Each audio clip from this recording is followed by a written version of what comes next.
এত চমৎকার, এর থেকে চমৎকার তো হয় না। মানে একটা গভর্নিং বডিতে সমস্ত নেতা, মন্ত্রী, কাউন্সিলর এরা ছাড়া থাকতে পারবে না, তাহলে সেই গভর্নিং বডি তো রাজনৈতিক দোষে দুষ্ট হবেই। তো অবশ্যই অ্যাকাডেমিশিয়ানদের থাকা, রিটায়ার্ড প্রফেসরদের থাকা দরকার, অবশ্যই, একদম অত্যন্ত সঠিক সিদ্ধান্ত। ইউনিয়ন তো ছাত্রদের একটা গণতান্ত্রিক অধিকারের জায়গা। আমি তো নিজে এটা ভীষণভাবে সাপোর্ট করি যে সেই অধিকারের মধ্যে দিয়ে ইউনিয়নের মধ্যে তারা তাদের দাবি, তাদের বক্তব্য তারা অথরিটির কাছে তুলে ধরতে পারবে। সেটা আজকে বছরকে বছর বন্ধ। কোন উদ্দেশ্যে যে বন্ধ করা রয়েছে কি আর বলবো। তো সুতরাং ইউনিয়ন রুমটা বন্ধ করার ফলেই কিন্তু এই নাড়াচাড়াটা পড়েছে, মানে ব্যাপকভাবে হাইকোর্টের অর্ডার এবং আমাদের কলকাতা বিশ্ববিদ্যালয়ে বন্ধ করা, এবং ইউনিয়ন নির্বাচন অচিরে হওয়া উচিত। সিন্ডিকেট করতে পারি আমরা, কনভোকেশন করতে পারি আমরা, সব কিছু করতে পারি আইনসম্মতভাবে। নির্বাচন তো সেখানে খুব ছোটোখাটো ব্যাপার। এটা খুব বাজে যুক্তি, এবং এই যুক্তি দাঁড়ায় না, একেবারেই দাঁড়ায় না।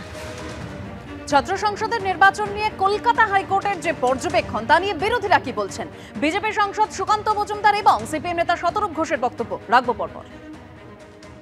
ছাত্র নির্বাচন নিয়ে যে বিষয়টি বলেছে তার থেকেও গুরুত্বপূর্ণ আমার মনে হয়েছে যে আদালত যেভাবে চাইছে যে এই কমিটিগুলোকে, যে গভর্নিং বডিগুলো আছে সেই বিওজিকে রাজনৈতিক প্রভাব মুক্ত করার জন্য, সেই বিষয়টি আমার মনে হয়েছে শিক্ষার জন্য অত্যন্ত জরুরি, এবং এই কমিটিগুলো রাজনৈতিক মুক্ত হওয়া উচিত। কিন্তু তৃণমূল কংগ্রেস যেখানে পেরেছে, যে সমস্ত কলেজে যেখানে পেরেছে, সেখানে নিজেদের বিধায়ক এবং রাজনৈতিক নেতৃত্ব, এমনকি হেরে যাওয়া জনপ্রতিনিধি, মানে যারা জনপ্রতিনিধি ছিলেন কিন্তু পরবর্তী সময় হেরে গেছেন, মানুষের ভোটে হেরে গেছেন, তাদেরকেও এই সমস্ত কমিটিতে বিভিন্ন জায়গায় ঢুকিয়ে রেখেছেন।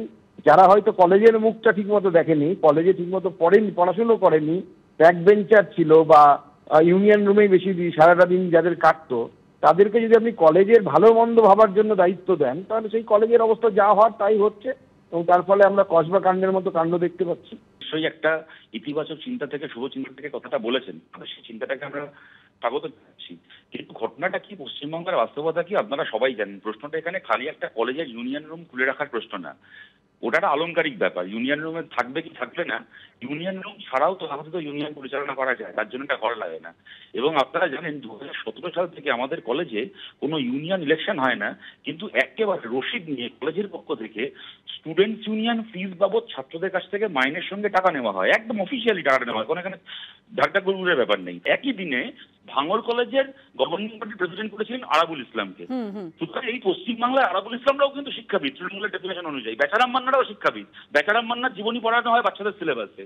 অতএব পশ্চিমবাংলাতে যদি সরকারকে না পাল্টানো যায়, তাহলে বিশ্ববিদ্যালয়ের বিচারটাকে বা অবজারভেশনটাকে স্বাগত জানিয়েও বলছি, বিরাট কোনো বিষ হওয়ার সম্ভাবনা খুব কম।